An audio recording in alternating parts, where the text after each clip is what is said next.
Hello everyone. आज की इस वीडियो में हम लोग डिस्कस करने वाले हैं PYQs from the chapter electrochemistry. So the first question is assertion reason. तो असर्शन का स्टेटमेंट कहता है for a Daniell cell Zn is converted to Zn2 positive जिसकी कंसेंट्रेशन है 1 molar and Cu2 positive is converting into Cu जिसकी concentration है 1 molar with E0 cell equals to 1.1 volts. If the external opposing potential is more than 1.1 volts, the electrons flow from copper to zinc. तो check करते हैं ये statement ठीक है या नहीं है। तो अंडर नॉर्मल कंडीशंस क्या होते हैं, जो ज्यादा रिएक्टिव मेटल होता है इसको हम बनाते हैं एनोड और जो कम रिएक्टिव है उसे हम बना देते हैं कैथोड, और जो इलेक्ट्रॉन्स का फ्लो होता है that is from anode to cathode. तो नॉर्मल कंडीशंस में इलेक्ट्रॉन्स फ्लो कर रहे होंगे from zinc to copper electrode. उसके बाद वो बोलते हैं कि अगर नॉर्मल से ज्यादा पोटेंशियल हम लोगों ने लगा दिया तो क्या होगा, क्या ये इलेक्ट्रॉन्स कॉपर से जिंक फ्लो करेंगे? तो ऑब्वियसली यस। नॉर्मल कंडीशंस में जिंक टू कॉपर ट्रेवल कर रहे हैं, अब हमारा पोटेंशियल अगर ज्यादा लग जाएगा तो रिवर्स हो जाएगा process. So the assertion is correct. Reason को देखते हैं, cell acts like a galvanic cell. तो ऑब्वियसली यस, जो सेल है वो गैल्वेनिक सेल ही है, ठीक है, गैल्वेनिक सेल का ही काम कर रहा है। अब देखते हैं क्या जो रीजन है वो असर्शन को एक्सप्लेन कर पाता है। तो सेल जो है वो गैल्वेनिक सेल है, इस वजह से ऐसा होगा कि इलेक्ट्रॉन्स की डायरेक्शन रिवर्स हो जाएगी? तो ऑब्वियसली नो, वो तो ज्यादा पोटेंशियल की वजह से रिवर्स होगी ना, गैल्वेनिक होने की वजह से नहीं होगी। तो separately both the statements are correct, but ये जो रीजन है असर्शन को एक्सप्लेन नहीं करता। तो ऑप्शन क्या रहेगा, both A and R are correct, but R is not the correct explanation of A. Then we have this second question. A voltaic cell is made by connecting two half cells represented by the half equations. दो half equations यहाँ पर given हैं. Which statement is correct? तो equations हैं और options को देखिए तो Fe2 पॉजिटिव इज ऑक्सीडाइज्ड या Sn इज ऑक्सीडाइज्ड। तो मेन हमें ऑक्सीडेशन रिडक्शन चेक करना है कि कौन सी स्पीशीज ऑक्सीडाइज हो रही है, कौन सी रिड्यूस हो रही है। अब हमारे पास दो तरीके हैं चेक करने के।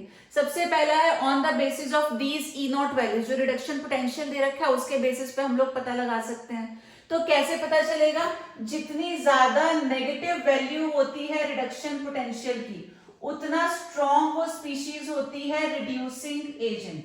तो ये चीज आपको याद रखनी है, जितनी ज्यादा नेगेटिव वैल्यू उतना स्ट्रॉन्ग होगा रिड्यूसिंग एजेंट। तो यहाँ पे नेगेटिव वैल्यू हमें Sn की दिखाई दे रही है, तो जितनी ज्यादा नेगेटिव वैल्यू ये क्या हो जाएगा, रिड्यूसिंग एजेंट होगा। रिड्यूसिंग एजेंट का मतलब दूसरे को रिड्यूस करेगा और खुद ऑक्सीडाइज होगा। तो यानी कि जो Sn है इसका होगा ऑक्सीडेशन, तो उसके बाद Fe3 पॉजिटिव का होना है रिडक्शन। ठीक, तो ये चीज तो कंफर्म हो गई कि Sn जो स्पीशीज है उसका क्या होगा, ऑक्सीडेशन होगा। तो ये ऑप्शन क्रॉस हो गया, ये भी क्रॉस हो गया, दो ऑप्शन हमारे पास बचे हैं, दोनों में बता रखा है कि Sn इज ऑक्सीडाइज्ड। उसके बाद E0 सेल चेक कर लेते हैं। E0 सेल का फॉर्मूला होता है E0 cathode minus E0 anode. अब हमें पता चल गया है कि यहाँ पे हो रहा है ऑक्सीडेशन, यहाँ पे हो रहा है रिडक्शन। तो ऑक्सीडेशन हमेशा एनोड पे होता है, रिडक्शन हमेशा कैथोड पे होता है। तो E0 cathode minus E0 anode. Cathode की वैल्यू है हमारे पास 0.77 माइनस एनोड की वैल्यू है 0.14, तो ये आ जाएगा इतना। दोनों वैल्यूज को हम लोग ऐड कर देंगे तो दिस विल बी 0.91। तो यानी कि Sn is oxidised and the voltage of the cell is 0.91। Option B is correct. अब एक तरीका तो हो गया on the basis of values, दूसरे मेथड की भी बात कर लेते हैं। दो स्पीशीज हमारे पास हैं, एक है Fe, दूसरा Sn। Fe के बारे में देखें, Fe अगर हमारे पास 3 पॉजिटिव है, ये क्या करेगा, एक और इलेक्ट्रॉन लूज करके Fe4 पॉजिटिव में तो नहीं जाएगा, ये ऑब्वियसली एक इलेक्ट्रॉन गेन ही करेगा ताकि ये Fe2 पॉजिटिव में चेंज हो जाए। Fe के दो ही स्टेट होते हैं ना, +3 और +2, तो ये इलेक्ट्रॉन गेन करेगा ताकि ये Fe2 पॉजिटिव में चेंज हो जाए। अब गेन ऑफ इलेक्ट्रॉन का मतलब हो गया रिडक्शन, तो ऑटोमेटिकली जो Sn है वहां पे क्या हो रहा होगा, ऑक्सीडेशन। तो this way also we can find out. So the question number 3 is represent the galvanic cell. अब यहाँ पे एक इक्वेशन हमको दे रखी है, सेल को रिप्रेजेंट करना है। तो यहाँ पे ध्यान देना, कुछ स्टूडेंट्स क्या करते हैं, सेल ड्रॉ कर देते हैं, तो हमें ड्रॉ नहीं करना, we just have to represent the galvanic cell. कभी रिप्रेजेंट वर्ड लिखा होता है और कभी इसकी जगह डेपिक्ट भी आ जाता है, तो कंफ्यूज नहीं होना, परेशान नहीं होना, दोनों का मतलब एक ही है। अब हमें करना क्या है, जो सबसे पहला मेटल हमको दे रखा है जो ज्यादा रिएक्टिव है, हमेशा वैसे सीक्वेंस में ही दिया होगा, जो पहले होता है वो एनोड, जो बाद में होता है वो कैथोड होता है। स्टिल अगर आपको कंफ्यूजन है, कहीं कोई डाउट है, तो रिएक्टिविटी सीरीज आपको याद होगी, वहां से आप लोग चेक कर सकते हैं।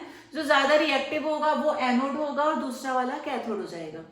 तो सबसे पहले हमें एनोड का मेटल शो करना होता है, इसके बाद आती है सिंगल लाइन, सिंगल लाइन के बाद इसी का जो आयन है, इसका जो प्रोडक्ट है वो हम शो करेंगे। तो वी हैव Zn2 पॉजिटिव। अभी एक्वस गिवन है तो हमने भी एक्वस लिख दिया, बाई चांस इसकी कंसेंट्रेशन लिखी होती तो सेम वैल्यू हम यहाँ कॉपी करते। इसके बाद हमें डबल लाइन शो करनी होती है जो इंडिकेट करता है सॉल्ट ब्रिज को। एंड देन ये वाला जो आयन है, फिर से जो लेफ्ट हैंड साइड है एरो का लेफ्ट, उसे पहले लिखेंगे। तो हमने लिखा Cu2 पॉजिटिव एक्वस, एक्वस है तो एक्वस, वैल्यू होती तो वैल्यू को लिखते। अगेन आएगी सिंगल लाइन, अब इसका जो प्रोडक्ट है वो यहाँ पर आ जाएगा। तो ये हो गया सेल रिप्रेजेंटेशन। यहाँ पे आप शो भी कर देना कि ये जो पार्ट है दिस इज एनोड, जो राइट साइड वाला पार्ट है दिस इज कैथोड, और ये जो बीच में डबल लाइन है ये होती है सॉल्ट ब्रिज। तो ये चीजें आप वहां मेंशन जरूर कर देना, ठीक। अब नेक्स्ट क्वेश्चन है, why is it necessary to use a salt bridge in a galvanic cell. तो जो गैल्वेनिक सेल के बारे में हमने पढ़ा है, यहाँ पे सॉल्ट ब्रिज कंपल्सरीली हम लोग यूज करते हैं। तो उसका क्या फंक्शन है, देयर आस्किंग यू। तो मेन ये दो इसके फंक्शंस होते हैं। First of all it completes the inner circuit. तो जो सॉल्ट ब्रिज है वो दो हाफ सेल को कनेक्ट करता है, तो इनर सर्किट को वो कंप्लीट कर देता है। It maintains the flow of current, तो ये ध्यान देता है कि करंट बीच में रुक ना जाए, तो it helps in the flow of current. और कैसे हेल्प करता है, it neutralises the extra charges. जो एक्स्ट्रा चार्जेस दो हाफ सेल में एक्यूमुलेट हो जाते हैं, सॉल्ट ब्रिज उन्हीं दोनों एक्सेस चार्जेस को न्यूट्रलाइज कर देता है। तो थर्ड पॉइंट आप वो भी मेंशन कर सकते हैं। उसके बाद नेक्स्ट जो हमारा क्वेश्चन है, calculate the EMF of the following cell. एक इक्वेशन गिवन है, ई नॉट सेल दे रखा है, आपको ईएमएफ फाइंड करना है। अब बहुत ध्यान से सुनना, ये क्वेश्चन है नर्न्स इक्वेशन का, और नर्न्स इक्वेशन डेफिनेटली 100% आपको क्वेश्चन एक मिलेगा बोर्ड एग्जाम्स में, तो जरूर आता है इससे रिलेटेड क्वेश्चन। तो मेथड को आप समझ लेते हैं, करना क्या है। कुछ चीजें हैं जो आपको ध्यान देनी है और कंपल्सरी स्टेप्स होते हैं, उसके बिना अगर आप डायरेक्टली सॉल्व करने की कोशिश करेंगे question might go wrong. Maximum बच्चे वहां पे एरर हो जाती है उनसे, तो आपको ध्यान देना है। तो सबसे पहला जो कंपल्सरी स्टेप है वो होता है राइटिंग द बैलेंस्ड इक्वेशन। अब इस पर्टिकुलर क्वेश्चन में तो इक्वेशन दे रखी है, हमेशा गिवन नहीं होती। तो सबसे पहले आपको इक्वेशन को लिख लेना है प्लस उसको बैलेंस कर लेना है, ठीक है। इस फॉर्म में भी दिया हो सकता है, तो आपको सबसे पहले इक्वेशन फ्रेम करनी है और उसके बाद जो है आपको उसको बैलेंस करना है। बिना उसके कभी भी क्वेश्चन अटेम्प्ट मत करना। तो चलो यहाँ पे तो इक्वेशन गिवन थी, हमारा काम हो गया, इक्वेशन बैलेंस्ड भी है। साथ ही साथ यहाँ ई नॉट सेल भी दे रखा है। कई बार ई नॉट सेल की जगह पे ई नॉट कैथोड और ई नॉट एनोड अलग से दिया होता है, तो यहाँ पे हमें ई नॉट सेल खुद कैलकुलेट करना होता है। तो फॉर्मूला आप याद रखना, ई नॉट सेल होता है E naught cathode minus E naught anode. तो अगर सेपरेट वैल्यूज गिवन है तो पहले सब्ट्रैक्ट करके शो भी करना पड़ेगा आपको। ई नॉट सेल निकाल लेना, यहाँ ऑलरेडी उसकी वैल्यू है तो हमें ये वाला स्टेप भी शो करना नहीं है। अब उसके बाद आती है नर्न्स इक्वेशन, तो फॉर्मूला लिखना भी बहुत जरूरी है। क्या होता है, E cell is equal to E naught cell minus 0.059 upon n log concentration of anode upon cathode. अब बच्चे यहाँ गलती करते हैं, वो कैथोड अपॉन एनोड लिख देते हैं, तो ऐसा नहीं करना, this is anode upon cathode. हाँ, अगर आप कैथोड अपॉन एनोड लिखते हैं तो यहाँ पे प्लस साइन आना चाहिए, तो इन चीजों पे ध्यान देना है। नेगेटिव साइन अगर हम ले रहे हैं तो it's always anode upon cathode. और इसके साथ साथ पेपर पे तो आप ये लिखेंगे एनोड अपॉन कैथोड, लेकिन माइंड में आपको रखना है concentration of products upon reactants, because कुछ रिएक्शंस होती हैं जो हमें कंफ्यूज कर देती हैं, तो इसलिए प्रोडक्ट्स अपॉन रिएक्टेंट्स आपके माइंड में हमेशा होना चाहिए। तो ये इक्वेशन गिवन है, प्रोडक्ट साइड में हम लिखेंगे Ni2 पॉजिटिव, जिसकी भी कंसंट्रेशन गिवन है, जो आयन की फॉर्म में है उसको, तो ये प्रोडक्ट साइड में हो गया। और ये हमारे पास रिएक्टेंट साइड में, लेकिन इसके 2 मोल्स हैं, तो ये जो 2 मोल्स हैं ये जाएगा पावर में। अगर आपने ये स्किप कर दिया, मिस कर दिया, तो अगेन बाकी सॉल्व करने का फायदा नहीं है, it is going to go wrong. तो ये ध्यान देना है, जितने भी मोल्स हैं ये नंबर हमेशा पावर में आएगा। तो 1.05 हमने लिख दिया ई नॉट सेल की जगह, which was given, minus 0.059 upon n. N होता है चार्ज। अब चाहे आप लेफ्ट में चेक कर लो, चाहो तो आप राइट में चेक कर लो, इसीलिए मैंने बोला इक्वेशन को पहले ही बैलेंस कर लेना है, क्योंकि बैलेंस होगी तो दोनों साइड्स का चार्ज जो है वो सेम होगा। तो it's +2 on the left, +2 on the right, दोनों साइड्स में सेम है। अब ऐड मत कर लेना, तो चार्ज किसी भी एक स्पीशीज का देख लेंगे, निकल पे भी 2 है, Ag पे भी 2 है, तो हमें n की वैल्यू 2 यूज करनी है लॉग। अब Ni2 पॉजिटिव की कंसेंट्रेशन है 0.1 और Ag पॉजिटिव की कंसेंट्रेशन है 0.01, साथ में इसका स्क्वायर है। इसे जब सिंप्लीफाई करेंगे ये आ जाएगा 1000 को हम लिखेंगे 10⁻3, बाकी सब कुछ सेम चल रहा है, बस यहाँ हमने डिवाइड कर दिया इसको। तो log 1000 का मतलब log 10⁻3।